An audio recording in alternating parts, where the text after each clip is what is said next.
안녕하세요. 조청현입니다. 5월 25일 목요일 스토리가 있는 유럽 역사 문화기행 시작하도록 하겠습니다.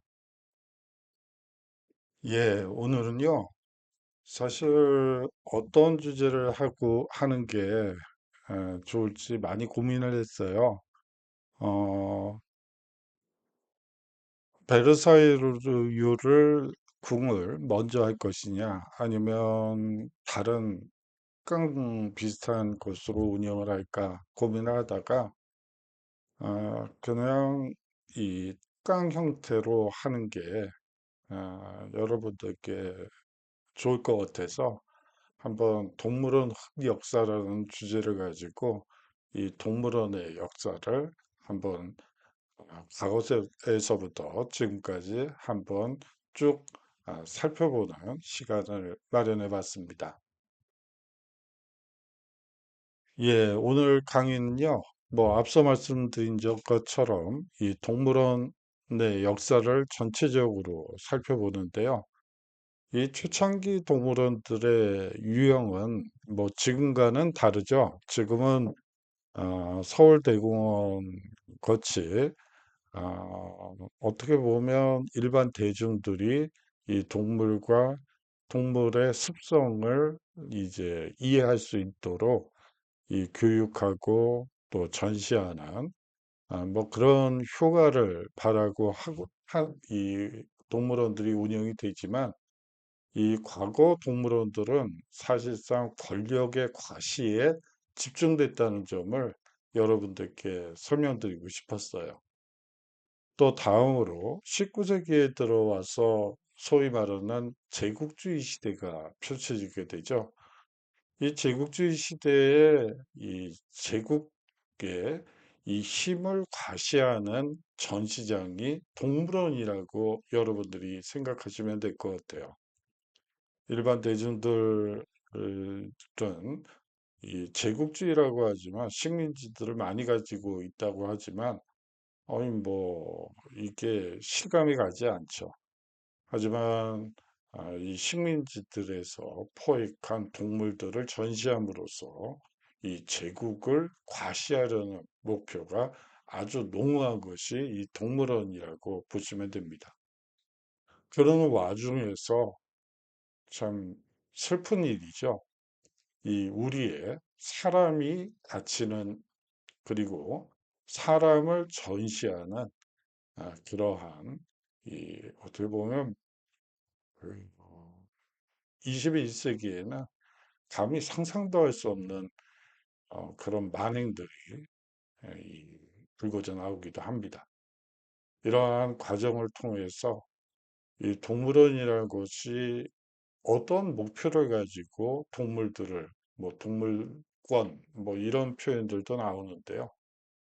예, 이 동물원의 기능을 한번 우리가 생각해 볼 수 있는 시간이 됐으면 하는 바람이 있습니다.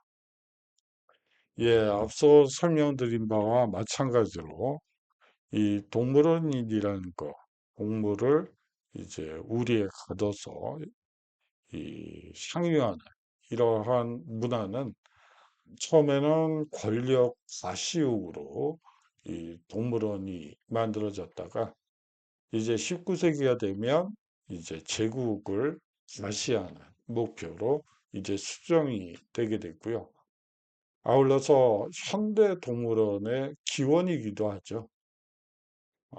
이 역사에서 가장 중요한 것은 이 과거에 있었던 일들을 그냥 지나치는 것이 아니라 잘된 점은 받아들이고 이 잘못된 점은 그 고쳐 나가면서 이 역사가 발전하는 것 같아요. 그렇기 때문에 뭘 배우고 뭘 기피해야 되는지 한번 생각해 보는 시간을 가져보도록 하죠. 예, 마지막으로는 이 동물이 갇혀야 할 우리의 원주민과 인간이 갇혀서 전시된 경우도 있었습니다. 이게 사실은 흥행을 목표로 해서 이런 일들이 벌어진다고 보시면 돼요. 예, 뭐 이런 일이 다시는 일어나면 안 되겠죠. 뭐 예전에 봤던 그 드라마 중에 미국 드라마 중에 이 혹성 탈출이라는 아, 드라마가 있었어요. 거기에 보면 인간을 뭐 우리에 가다 놓고 뭐 그런 장면들이 가끔 보였었는데, 예, 이런 일들이 다시는 일어나서는 안 되겠죠.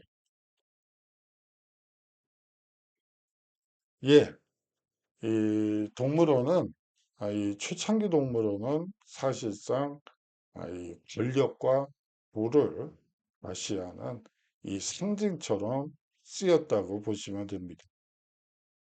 이 과거 사진 중에 혹시 동물원에 대한 자료가 있나 하고 살펴보는 와중에 고대 로마 시기에 이 동물원 모습이 있어서 한번 가지고 와 봤어요. 예, 앵무새들과 원숭이들이 뭐 자연환경 속에서 그대로 있는데, 이거는 사실상 앞서 얘기한 대로 권력과 자신의 부를 과시하려는 목표가 선명해 보입니다. 이 동물원은요, 이 기원전 15세기경부터 시작됐다고 보시면 돼요. 이 고대 이집트나 바빌로니아, 그리스, 로마에서는 이 대규모로 동물을 수집하고 사육하면서 자신의 권력을 드러내고자 했죠.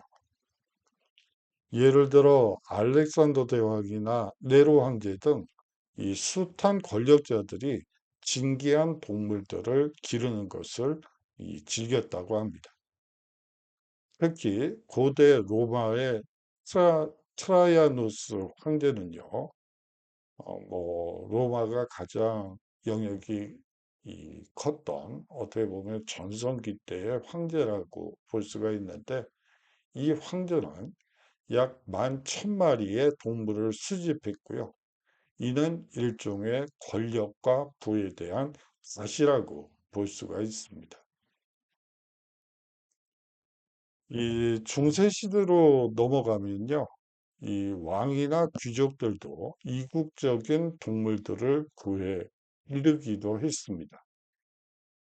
근데 역시 중세 시대는 왕보다는 귀족들의 영향력이 훨씬 더 컸다고 볼 수가 있죠.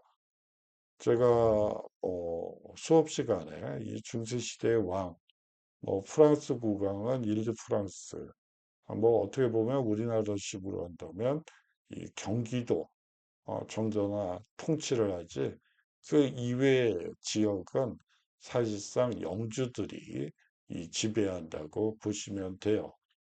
그렇기 때문에 이 시기, 중세 시기에는 이 귀족들도 자신의 권력을 드러내는 수단으로 이국적인 동물들을 구해 기르기도 하죠. 이 기이한 구경거리를 제공하면서 자신의 정치적인 힘을 과시했다고 볼 수 있습니다. 강복왕 윌리엄 1세의 아들 헨리 1세는요, 우드스톡에 동물원을 세우기도 합니다. 근데 이 동물원은 일반인들이 자유롭게 오가는 뭐 현대식 동물원 개념은 아니고요.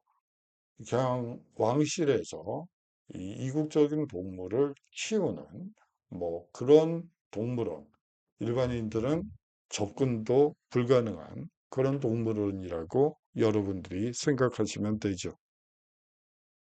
이국적인 동물을 키우는 영국 왕실의 전통이 이 시기부터 시작된다고 보시면 됩니다. 인도 무굴 제국의 상대 황제였던 이 아크바르도 이 수천 마리의 동물을 키우기도 합니다. 하지만 거듭 말씀드리지만 현대식 동물원과는 다르죠. 이 왕궁 안에 있고요. 일반 백성들은 근접할 수 없는, 그야말로 이 황제나 왕들의 이 고유 재산이자 또 그 사람들만 즐길 수 있는 이 동물원이라고 여러분들이 생각하시면 됩니다. 그렇기 때문에 군주들의 개인 동물원을요, 이 메나주리라고 흔히들 얘기를 합니다. 그렇기 때문에 오늘날의 이 동물원과는 이 차원이 달라도 완전히 다르다고 여러분들이 생각하시면 되죠. 현대 동물원들은 사실상 일반인들에게 개방된 이 근대 동물원이죠.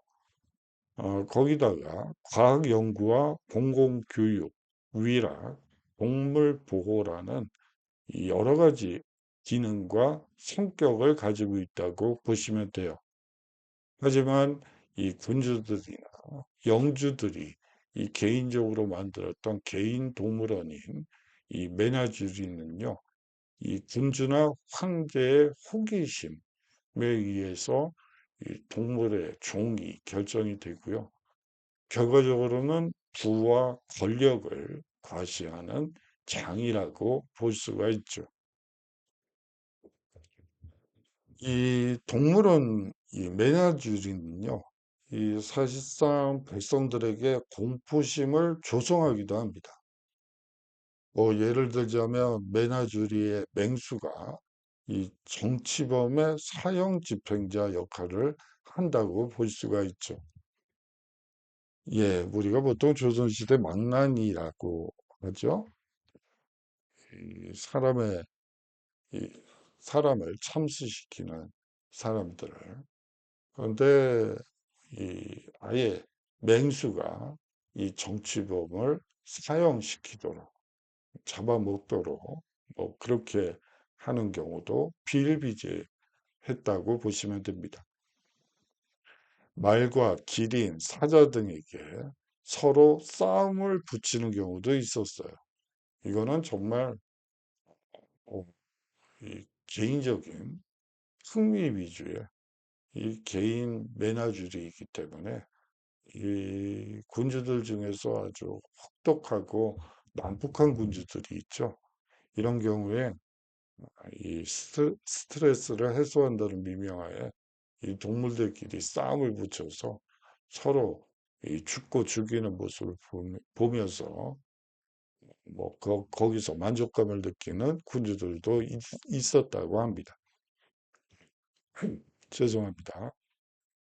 이 메나주리에서 기르는 동물들이 뭐 번식을 많이 하거나 혹은 건강 상태가 좋지 않은 것을 보면서 일조나 흉조를 점치기도 했죠. 예, 뭐 월드컵 경기 결과를 예측하는 문어가 뭐 있었다고 하죠. 뭐 그런 기능이라고 여러분들이 생각하시면 되고요. 뭐 이거는 모든 왕조 국가에서 대부분 이 군주들이 사랑하는 애완동물, 그래 애완동물이라고 표현하는 게 맞는지는 잘 모르겠는데, 이 동물들이 있죠. 뭐 그런 경우에 이제 그 동물을 통해서 길조나 흉조를 점치기도 했습니다. 예, 이러한 개인의 권력과 부를 과시하던 동물원이요. 이 제국주의 시대가 되면서 힘을 과시하는 이 장으로 이 변모하게 되죠. 이 19세기 이후 생기기 시작한 공공동물원도 식민지 지배력을 증명하는 상징으로 작용하게 됩니다. 예, 뭐 식민지가 많다고 영국, 프랑스, 뭐 이탈리아, 뭐 이런 나라들이 독일, 뭐 스페인, 에스파냐, 포르투갈 이러한 나라들이 사실상 식민지들을 많이 가지고 있었죠. 근데 일반 백성들 같은 경우에, 시민들 같은 경우에, 뭐, 그런, 뭐, 식민지가 많다, 뭐, 그런 얘기는 들었지만, 일상생활 하느라고 그거를 실감하기는 어려웠겠죠. 그렇기 때문에 사실상 우리가 식민지를 이렇게 가지고 있다는 것을 이 공공에게 알리는 수단으로 이 식민지에서 특이한 동물들을 이 수집해서 이 동물원을 만들어서 자, 보시오. 우리가 가지고 있는 식민지에서 잡아온 동물들이요. 라고 하면서 이 과시를 했다고 여러분들이 보시면 되고요. 또 다른 나라 사람들이 이웃한 다른 나라 사람들이 이제 동물원에 온 경우에 이 나라는 이러한 식민지를 가지고 있구나 라는 걸 드러내는 이 가시용이라고 여러분들이 보시면 되죠. 당시로서는 보기 힘든 동물을 포획한다는 사실 자체가 머나먼 이국 땅을 정복했음을 상징적으로 드러내 보이는 이 것이라고 여러분들이 보시면 됩니다. 이 제국주의 열강들은 아프리카나 아시아의 침략 과정에서 동물을 약탈했습니다. 19세기 후반 세계 최대 동물상인 이 독일인 칼 하겐베크의 경우 20년 동안 무려 사자 1000마리, 호랑이 300에서 400마리, 표범 600에서 700마리, 곰 1000마리, 하이에나 800마리를 팔았다는 기록이 증언하듯 당시 동물 거래량은 막대했죠. 예, 이 하브겐 베크는요, 사실상 우리나라 창경운 동물원 건설과도 깊은 관련이 있는 사람입니다. 이 창경원 동물원이 만들어졌을 때 이 동물을 댔던 이 동물상이 바로 이 독일인 하겐베크이기 때문이죠. 예, 어, 저번에 수업 시간에 언뜻 끝부분에 말씀드렸던 걸로 기억이 되는데, 이제 창경궁 얘기가 나왔으니까, 아, 이게, 말씀을 드려야 되겠네요. 이게 원래는 창경궁이었죠. 근데, 어, 창경원으로 누가 왜 바꿨는지에 대해서는 뭐 두 가지 썰이 있다고 보시면 됩니다. 근데 첫 번째 설은 이제 일제가 조선을 침략하고 나서 일본의 이 제국주의적인 힘을 과시하는 도구로 이 공물원을 하나 만들려고 하는데 이 흥실, 대한제국이죠. 흥실의 창경궁을 이제 백성들에게 돌려준다는 뭐 그런다는 미명하에서 거기다가 이제 창경원으로 이 궁을 격화시켜서 이 창경원을 만들었다. 동물원을 만들었다. 뭐 그 썰이 있고요. 또 한 가지 설은 이제 순조 임금이죠. 마지막 황제인 이 순조 임금이 이제 사실상 패망하는 와중에서 이 구궁군주 궁궐인 이 창경궁에 거의 유폐되다시피 이 모든 일거수일투족을 사실상 일본 이 헌병대들의 이 잠시만 속에서 거의 운신의 폭이 없었던 거죠. 이 거의 감옥 생활을 했다고 보는 게 맞을 것 같아요. 그러다 보니까 일반 백성들이 어떤 생각을 가지고 있는지, 또 잘 살고 있는지, 그리고 뭐 독립운동 세력들이 있다고 하는데 그 사람들과의 접촉면을 어떻게 확보할 수 있는지 이리저리 생각을 해보니까 결국은 이 궁을 원으로 격화시키고 또 일반 백성들이 자유롭게 이 오가게 하면 독립운동 세력들도 거기에 묻어서 만날 수도 있고 뭐 그렇게 할 수 있지 않을까 하는 취지에서 순조가 직접 명을 내려서 이 궁을 원으로 이 격화시켰다라는 이 두 가지 썰이 있어요. 근데 최근 연구에서는 이 두 번째 설, 즉 순조 임금 황제 자체가 이 궁을 원으로 격화시키고 일반 백성들에게 궁을 이 개방했던 그 설이 요새는 학계에서는 일반적으로 얘기하는 부분입니다.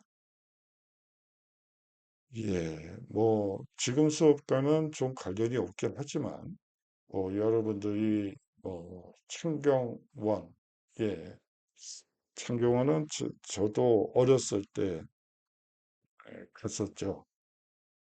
초등학교 다닐 때 창경원에 가서 이 동물들을 봤던 것도 기억이 나네요. 어, 거의 철창이죠. 철창 우리 같은 그런 동물원이라고 여러분들이 생각하시면 되고,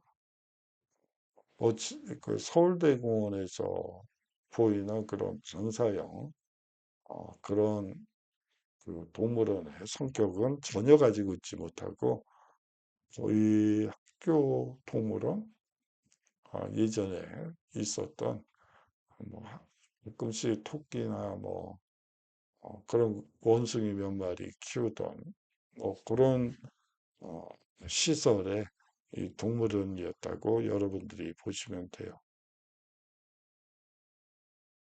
예. 그렇다면 최초의 근대적 동물원은 어떻게 만들어졌을까요? 이 최초의 근대적 동물원이 세워진 곳은 오스트리아 비엔나의 쉔브른 동물원입니다. 예, 저번 시간에 그 오스트리아 비엔나를 하면서 이 쉔브른까지 나가진 못했어요. 근데 이 쉔브른 궁 자체 내에 원래는 메나르줄이 이 황실이 되겠죠. 합숙을 그가 황실 이 동물원을 처음에는 가지고 있었다가 그거를 일반 백성들에게 개방하는 근대적 동물원으로 만들어야 되겠다. 그런 취지에서 그 메나주리를 이 학술용, 일반 관람용인 이 일반 동물원으로 이제 바꾸게 되죠. 1828년 런던의 리젠트 파크에 이 동물원이 설립되면서 유럽 각지에 차례차례 동물원이 들어서게 됩니다. 그 중에 독일의 이 슈탈링겐에 세워진 하겐베크 이 동물원은 근대 동물원의 원형이라고 볼 수 있는데요. 예, 하겐베크, 아까 동물상 하겐베크가 있었는데 그 사람이 만든 건가요? 예, 맞습니다.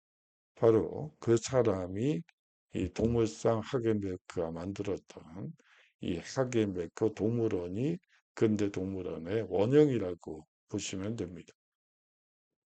이 동물원을 세운 칼 하겐베크는 근대 동물원의 아버지라 불린 만큼 이 파격적인 운영으로 명성을 얻게 되죠.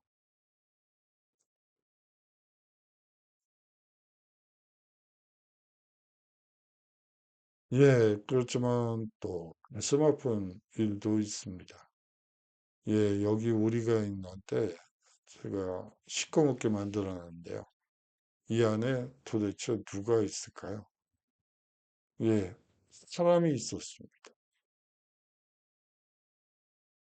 예, 이 프랑스 동물원에 이 파리에 있는 원래는 식물원 안에 동물원이 같이 있었어요.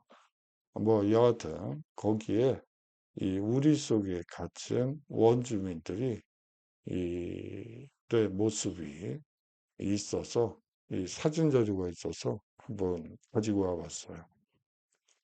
예, 마치 이 원주민들의 일상생활을 보여주는 것처럼 그렇게 보이지만 실상은 이 주위가 모두 여기 보이시는 것처럼 우리예요. 우리를 무대화시켜서 원주민들의 일상생활을 보여준다고 여러분들이 보시면 되겠죠. 예, 당시 프랑스 동물원의 이 모습, 이 전시 원주민 전시 포스터의 모습입니다. 예, 기가 막히네요. 그쵸? 예, 이 소말리아 사람들, 원주민들을 잡아다가 뭐, 이 아기도 잡아왔네요. 그리고 이런 이 포스터를 통해 일반 대중들이 자신들이 이제 이 식민지를 넓혔다라는 것을 보여주는 수단으로 이러한 소말리아 원주민들을 잡아다가 이 우리에 가둬 놓고 일상생활을 보여주는 그런 이 특별전을 하고 있는 이 포스터의 모습입니다. 예, 이 오른쪽 사진은 호텐토스포트, 이 남아프리카 공화국 쪽에 있는 이 원주민들인데요. 약간 좀 시체가 특이하다고 해요.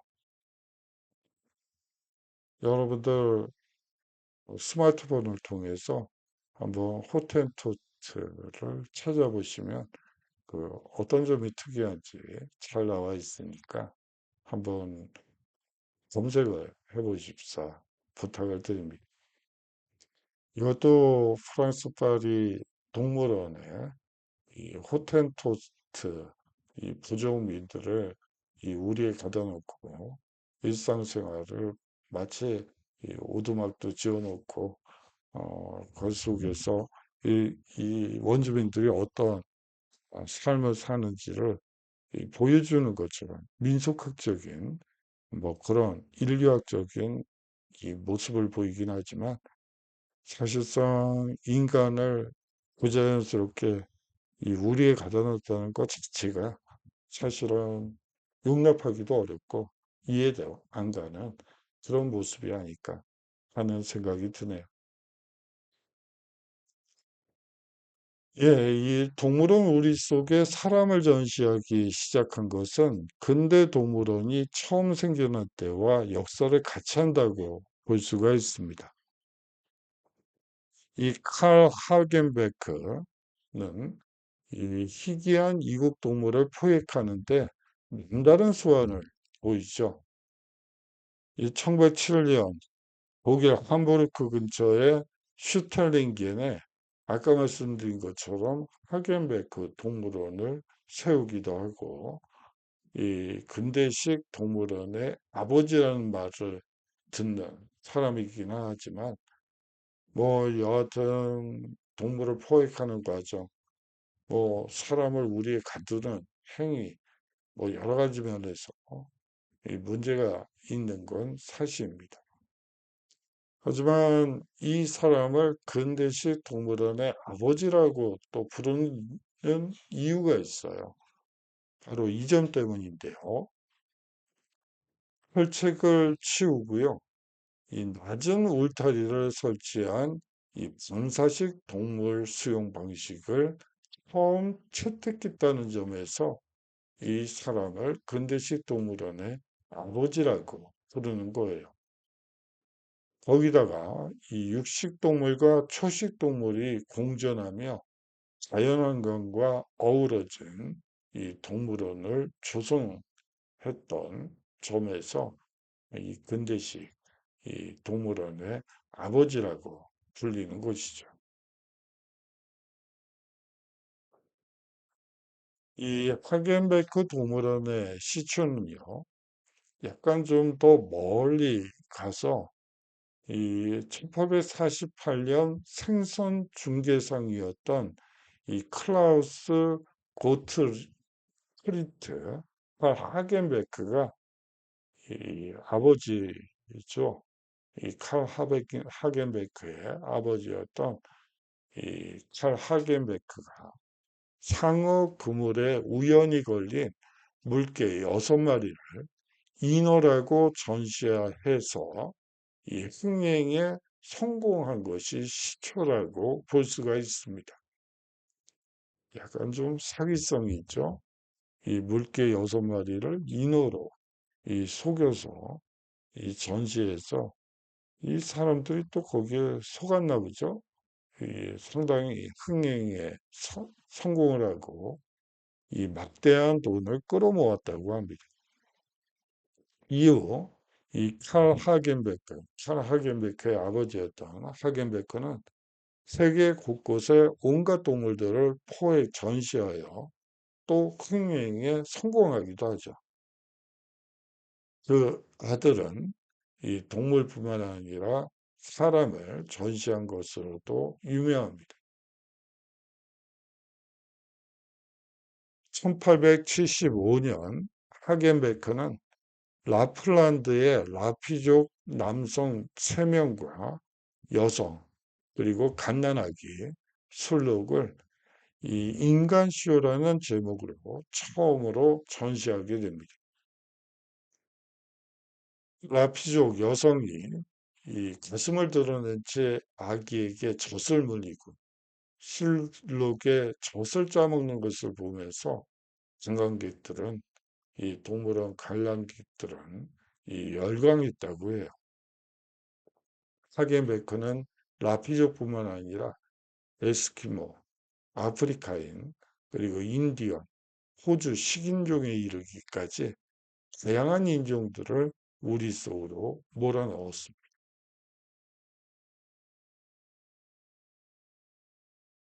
사실상 최초로 시도된 사람 전시는 동물원에서의 이 사람을 우리에 놓고 이 관람하도록 하는 이 사람 전시는 두 가지 측면에서 성공을 거두게 됩니다.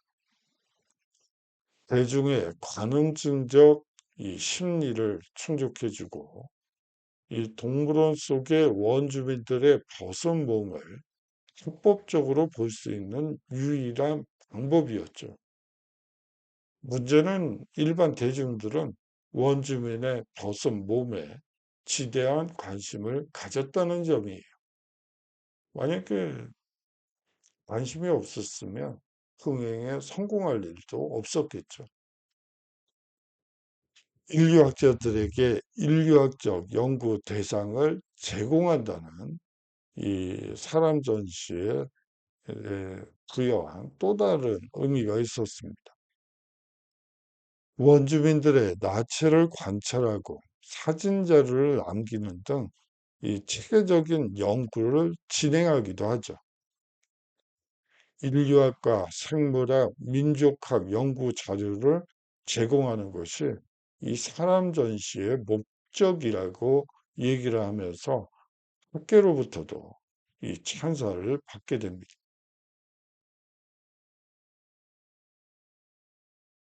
예, 어, 어떤 흉년인 것 같은데 이빨이 치아가 아주 특이하게 생겼네요.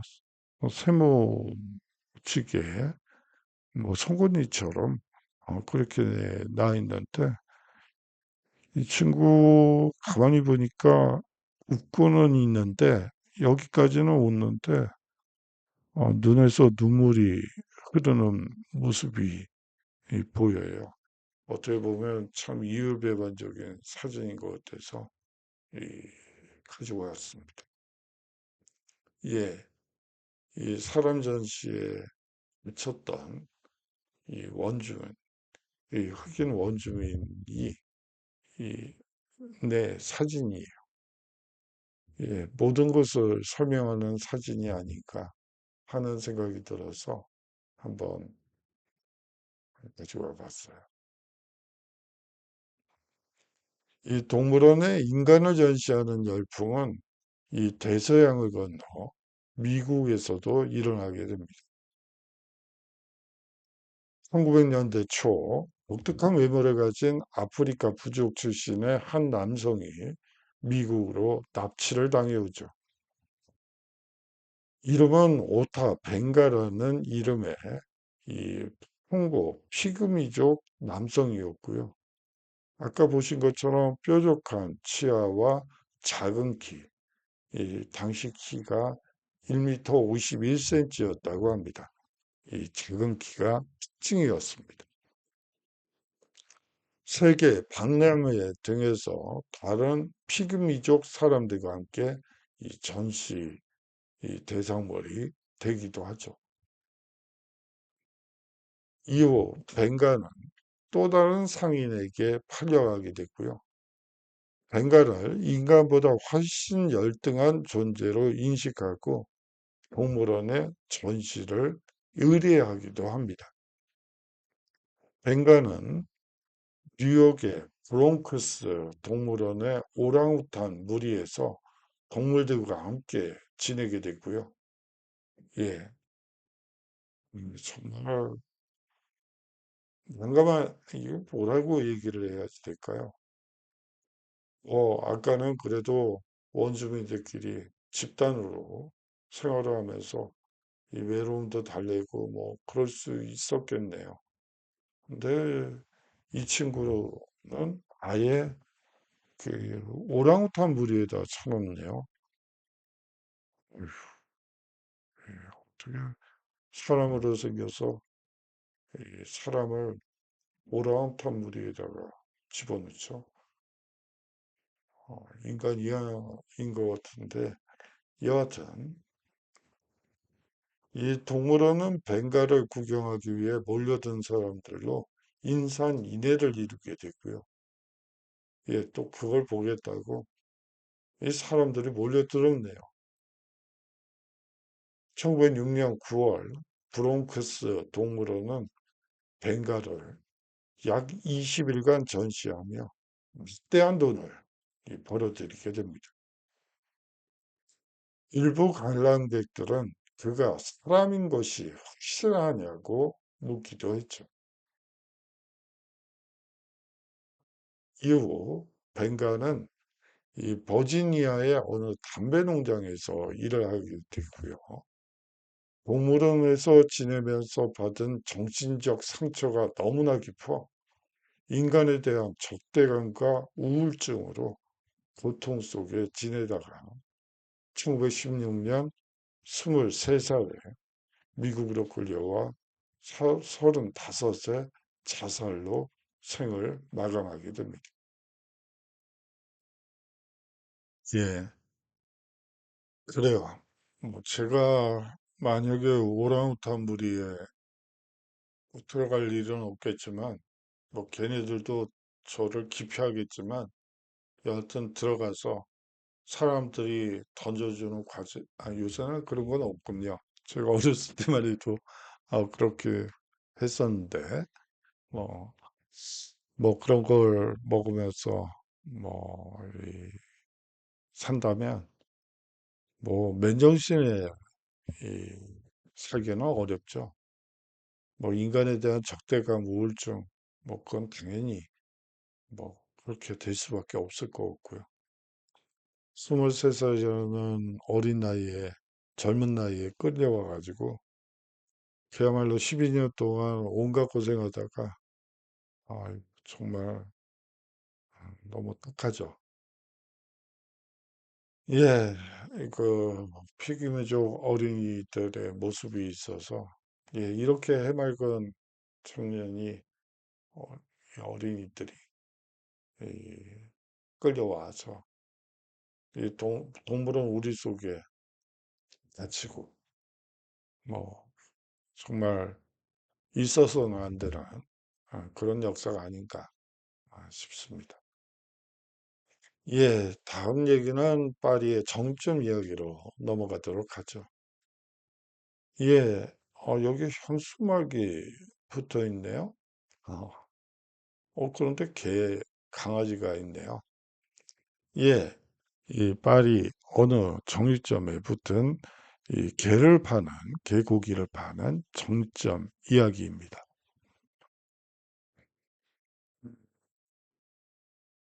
예, 이 파리 정점 이야기, 다시 말하면 개고기, 뭐 고양이 고기, 뭐 쥐고기, 쥐포 말고요. 쥐고기도 팔았어요. 그것을 이해하기 위해서는 프로이센의 파리 포위 작전을 여러분들이 이해하셔야 됩니다. 예, 1870년에 이 보불 전쟁이 있었죠. 근데 이제 프로이센 군이 파리를 포위를 하고요. 그 안에서 소위 말하는 제3공화국과 파리 꼬민이라는 이 두 개의 정부가 이 내전을 벌이고 있었다고 보시면 돼요. 예, 안 되는 나라들은 뭐 거기 포위를 했으면 힘을 합쳐서 맞서 싸워도 이길까 말까인데, 지네들끼리 내전을 벌이고 있네요. 이게 안 되는 나라의 아주 특징이라고 보시면 됩니다. 예, 그 당시 얘기예요. 예, 지금 뭐 우크라이나와 러시아가 뭐 전쟁을 벌이고 있죠. 어, 사실상 이때의 상황과 우크라이나의 상황은 별로 다르지 않을 걸로 보여요. 뭐 원조가 많이 들어가고 있기 때문에 괜찮지 않을까 싶기도 하지만 이 전쟁이라는 것 자체가 사실은 인간을 황폐하게 만들죠. 1870년 프로이센 왕 빌헬름 1세의 군대는요, 이 세당 전투에서 나폴레옹 3세의 프랑스군을 제압하게 됩니다. 이렇게 되면서 사실상 이 제2제죠. 즉, 이 어, 루이 나폴레옹이 아니죠. 나폴레옹 3세의 이 시기는 끝났다고 보시면 되죠. 그런 다음 이 파리를 포위하게 되죠. 1870년 9월 19일부터 1월 18일까지 무려 4개월간 이 포위는 지속됐습니다. 프랑스 당국은 이 파리 포위 직전 가능한 한 많은 식음료와 연료를 비축하기 위해 최선을 다했지만 그럼에도 불구하고 품귀 현상을 막을 수는 없었죠. 그야말로 끔찍한 이 기근이 발생했다고 보시면 됩니다. 예, 뭐 처음 뭐 한 10일 정도는 버틸 수 있었지만 이 주변으로부터 물자가 전혀 들어오지 않는 상태에서 뭐 100만, 200만이 넘는 파리 사람들을 먹여 살린다는 게 거의 불가능한 일이죠. 예, 그렇게 되면서 기아와 기근이 발생했다고 보시면 되죠. 시민들이 쥐, 비둘기, 말, 개, 고양이, 쥐, 심지어 동물원의 이국적인 동물들까지 그야말로 개걸스럽게 먹어치우죠. 예, 파리 공선전 모습인데요. 예, 뭐 거의 폐잔병 수준이죠. 뭐 사실상 프로이센을 향해서 포는 겨누고 있지만 뭐 싸울 의지가 거의 보이지 않고 이, 이 굶어 죽는 사람들이 이렇게 여러 명 있고 정말 가슴 아픈 모습이라고 볼 수가 있습니다. 예, 그렇게 하면서 등장한 것이 개와 고양이, 고기 정점이라고 보시면 됩니다. 프로이센의 포위 기간 동안 파리 시민들은 7만 마리의 말과 개, 고양이, 심지어 핫소를 오가는 쥐를 먹어야 했습니다. 특히 쥐는 정육점에서도 불티나게 팔리고요. 파리의 레스토랑의 주요 동물성 식자재로 유통되기도 합니다. 예, 어디 뭐 고기가 있어야죠. 어, 개, 고양이, 어, 말 이런 것들은 쉽게 뭐 빨리 없어지죠. 뭐 보이는 족줄기 잡아먹으니까 먹을 게 이 동물성 단백질이라는 거는 찾아볼래야 찾아볼 수가 없어요. 그러면 남는 것은 하수도를 오가는 쥐밖에 없죠. 그렇게 되면서 레스토랑뿐만이 아니고 정육점에서도 이 식자재로 이 쥐를 하게 돼요. 프로이센의 포위 공격이 4개월째에 접어들자 굶어 죽는 아사자들이 대폭 늘어난 결과 이런 현상이 벌어졌던 것이죠. 프로이센의 파리 포위 공격이 파리 시민들의 식탁 메뉴를 바꾸는 셈입니다. 특히 말고기 맛을 즐기는 식습관이 이때 생기게 되죠. 예, 여러분들 프랑스의 슈퍼마켓에 가면 아직도 말고기를 팔아요. 우리나라에서는, 여러분들이 뭐 유럽 여행을 가실 땐, 당연히,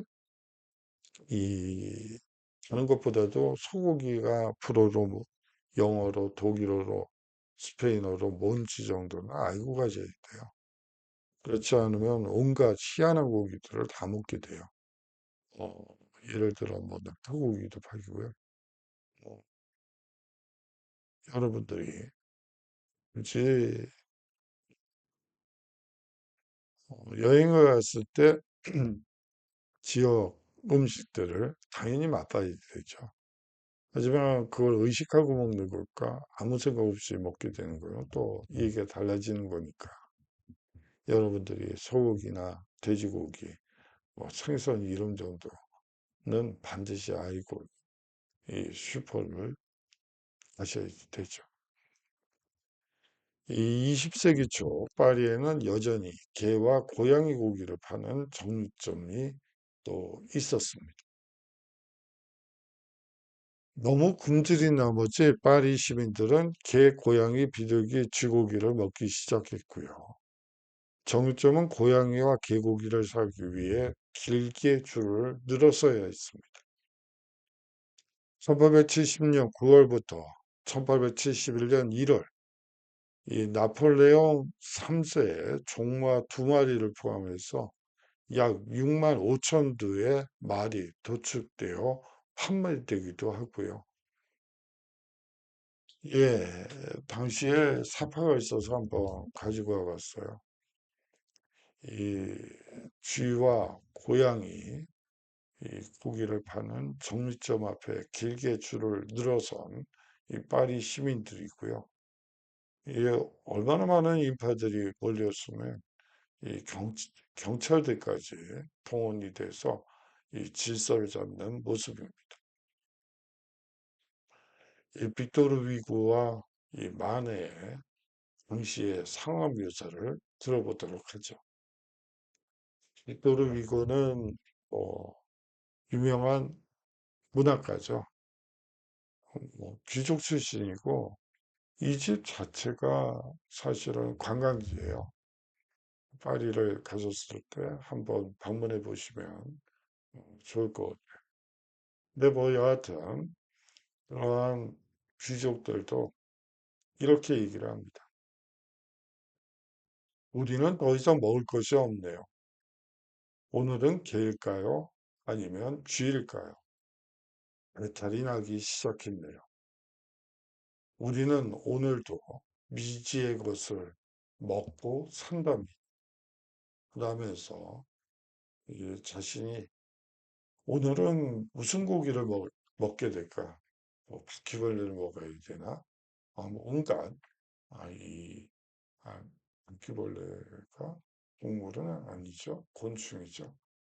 뭐 얘가 좀 부적절하기는 했지만 이 배고픈 상태에서 뭐 그야말로 뭐 바퀴벌레들 어떠냐 이런 심정으로 살았다고 이 자신의 이 경험을 애둘러 얘기하고 있죠. 이 프랑스 화가 마네가 이 기간 동안 아내에게 보낸 편지 속에도 이와 유사한 얘기들이 있습니다. 이제 파리에는 고양이, 개, 쥐 도축업자가 생겨서 돈을 주고 사서 먹어야만 하고 이게 고양이, 개, 쥐 도축업자가 있질 않나. 그거를 생돈을 주고 사서 먹어야 되지 않나. 참 희한한 세상 다 보겠다. 뭐 이런 표현인 것 같습니다. 예, 크리스마스 특집을 보면 여러분들 기가 막힐 것 같아요.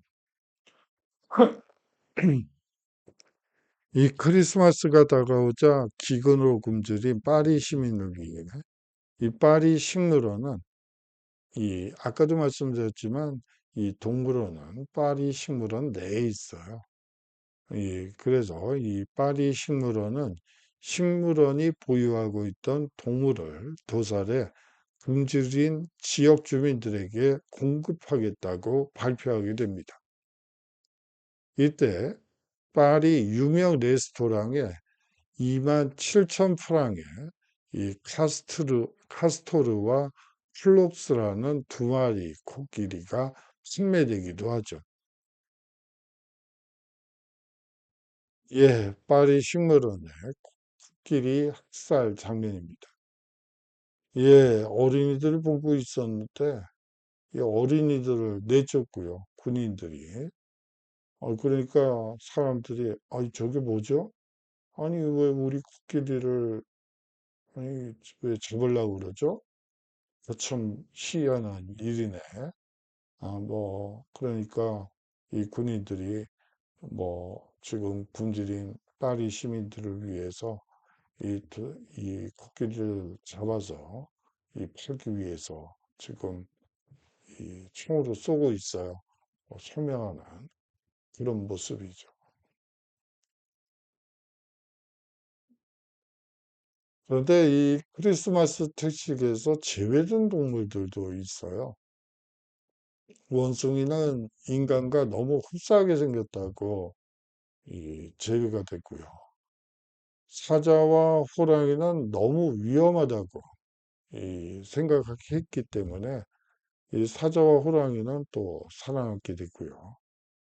유일하게 살아남은 게 그래도 이 하마라고 볼 수 있는데 이 하마는 너무 비싸기 때문에 다시 동물원을 열었을 때 너무 비싼 값을 주고 재원을 들여서 사오기가 벅찼기 때문에 이 하마는 예외적으로 남겨뒀다고 합니다.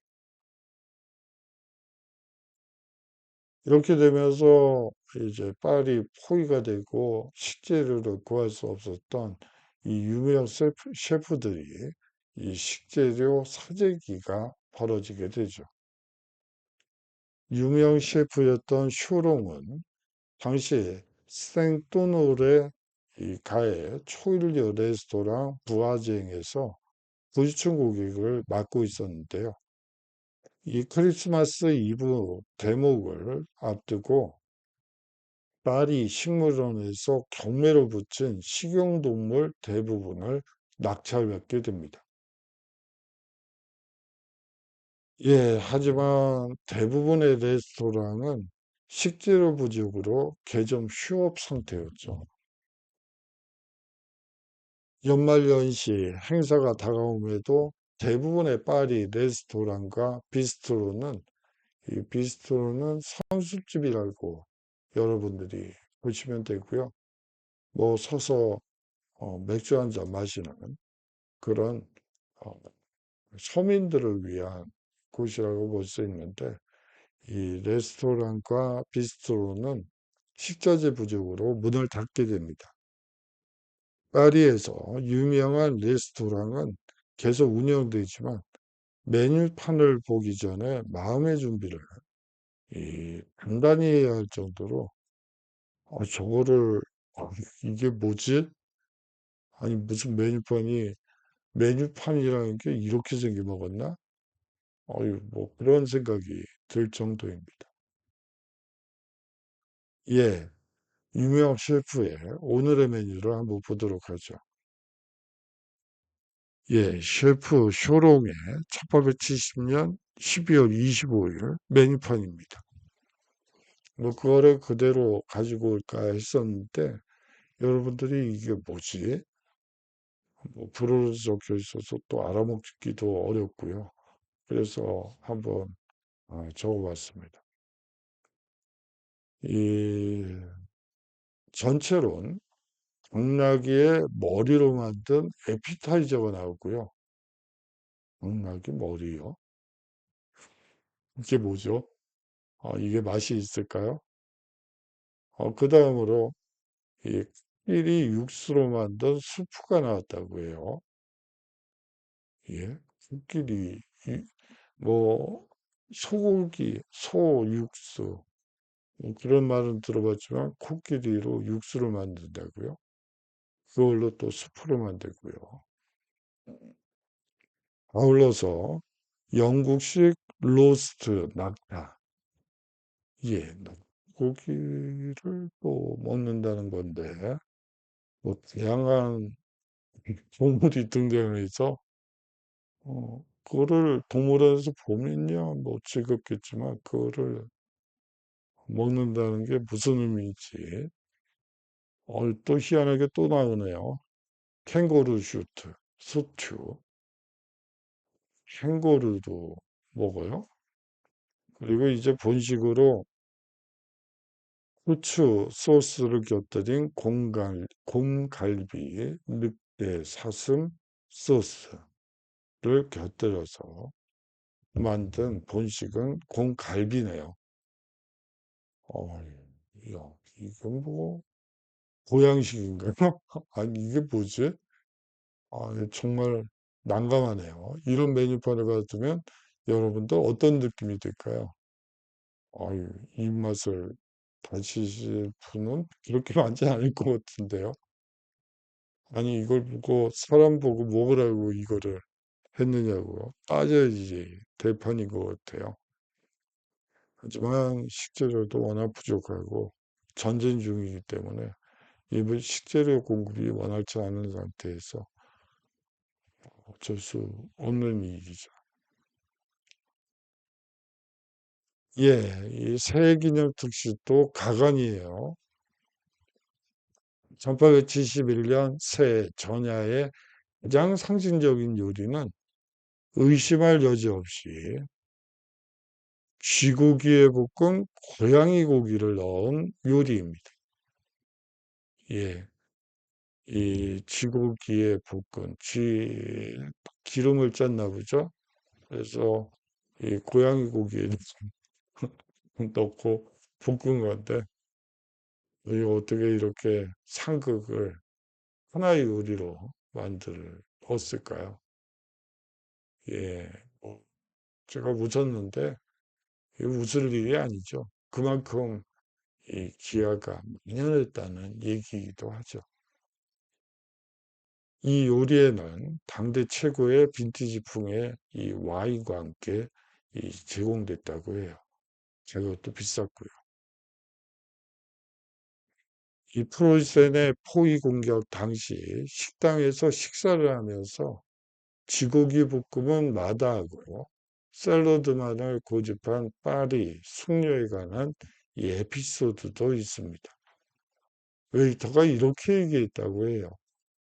아가씨, 여긴 초원이 아니라 식당이라고요. 라며 이 쥐고기 볶음을 먹도록 권유했다고 해요. 예, 지금 먹을 게 없는데, 어, 저희도 쥐고기를 굳이 넣고 싶지 않았지만, 이것도 같이 이 샐러드와 함께 곁들여서 먹으면 맛있다. 그런 얘기죠. 예, 파리 폭격을 한번 다뤄보도록 하죠. 이 오토본 비스마르크는 프로이센 육군 참모총장 헬무트 본 몰트케이의 조속한 항복을 얻기 위해 파리를 폭격할 것을 요구하게 됩니다. 처음에 몰트케는 그의 명령을 거부하고요. 그렇지만 결국 이 파리 폭격을 감행하게 됩니다. 1871년 1월 23일 72문의 트루프 포가 파리 주변에 배치가 되고요. 약 12,000발의 포탄을 발사하게 되죠. 1월 한 달 동안 거의 400명이 희생된 수도에 대한 일련의 끔찍한 폭격 이후 프랑스 프로이센 전쟁은 공식적으로 1871년 5월 10일 프랑크푸르트 조약에 이 서명하면서 종식되게 됩니다. 예, 1871년 1월 격 이후에 생꿀루의 이 폐허가 된 이 모습입니다. 여러분들 요새 우크라이나 이 전쟁 동안 이 중국 기자들이 찍은 여러 이 사진들이 있죠. 이 폐허가 된 도시의 모습들도 여러분들이 많이 보셨을 겁니다. 예, 그와 유사한 사진이라고 보시면 됩니다. 예, 뭐 여기서 오늘 특강은 마치도록 하겠는데요. 여러분들이 이 부분을 좀 생각해 보시면 어떨까? 예, 우리 표현도 오늘의 핵심이 궁금했나 보네요. 아니, 뭐 그럴 필요는 없는데, 너가 동물원에 왜 있는지 생각을 하면 우리가 마음이 좀 우울해지죠. 이 친구들도 자연 속에서 자연과 함께 뛰어 다니는 것을 더 좋아하겠죠. 우리 속에 뭐, 이 좁은 데서 갇혀서 사는 것보다. 예, 뭐 그렇습니다. 오늘은 이 제국주의 시대에 백인 우월주의와 인종차별주의가 얼마나 보편적인 현상으로 자리 잡았는가를 동물원의 역사를 통해 살펴봤습니다. 백인 우월주의, 인종차별주의에 대해서 한번 생각해보는 계기가 됐으면 하는 바람에서 그리고 제가 이 파리 청주점 이야기는 이 우리나라가 1988년에 서울 올림픽을 열었죠. 제가 군대 가 있을 때 그 무렵이었어요. 근데 이제 서양 사람들이 우리나라가 개고기를 먹는다는 이유로 이 보이콧 해야 한다는 그런 여론이 있기도 했었죠. 그렇지만 서양 사람들도 이 개고기를 먹던 그런 시절들이 있었어요. 그것도 연상이 돼서 한번 수업을 진행해 봤습니다. 예, 뭐, 여러 가지 한번 생각해 보시라고, 이런 특강을 준비를 했는데, 여러분들이 재밌게 수업을 들었는지는 잘 모르겠습니다. 주제 자체는 좀 무거웠죠. 예, 체육대회 기간 동안,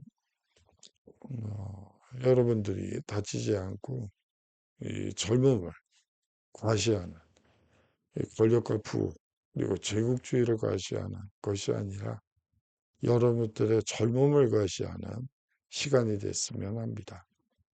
예, 장시간 동안 수업 들어주셔서 감사하고요. 다음 주에 강의실에서 우리 인사 나누도록 하죠.